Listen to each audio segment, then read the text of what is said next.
but the balance is wrong. Don't you think it should be opposite? Because now there's more capital available. There are more options for you to actually put out your work without the approval of some institution. There are more opportunities for a young person like me or anyone who's watching, that they can be more artistic, they can be more original. And yet they are choosing not to be original and not to be artistic. Why are we losing people like that? Ask the algorithm. When you add money to an equation, it changes everything, right? There was, this is a real case. There was 2 young content makers who would do crazy videos and they put them on YouTube, and that was their income. YouTube, dollars. And they did a video where he held a dictionary, a big thick dictionary, on his chest, and she took out a gun and shot him, thinking that the dictionary would stop the bullet. It was a stunt they did for views. Well, turns out she killed him. Shot him right through the heart, through the dictionary.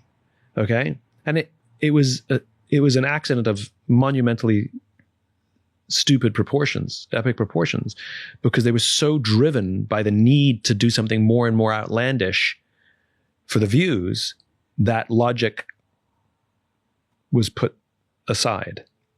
And so, I was at an event once. I was sitting waiting for a concert to start, and this girl comes down the stairs, and some guy is taking pictures of her, and she's doing all her posing.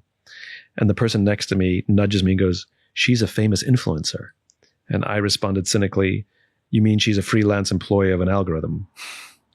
And that's largely what a lot of content creation is you're a freelance employee of an algorithm. You work for the algorithm, which is why you can't take a day off and you can't take a vacation, because if you do, the algorithm is not happy. My boss likes you to work all the time.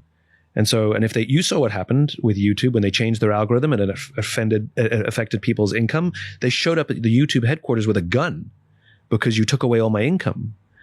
And so we've just stopped working for people and started working for algorithms. And so are you asking me, shouldn't people make all their money? Shouldn't they, sort of make all their own content and be creative? Sure. But the minute you include money and the minute you're working for the algorithm, then you're no longer working for the creativity anymore. You're working for the algorithm. I think the origin stories are a lot of these are pure. It's like the first book, the first video, the first thing that goes viral. That was pure. That was the art. But the minute somebody says, "I'll put you on television, I'll give you money, I'll give you a sponsorship," the pressures are great. And we know this, the data shows this, that influencers aren't actually that influential.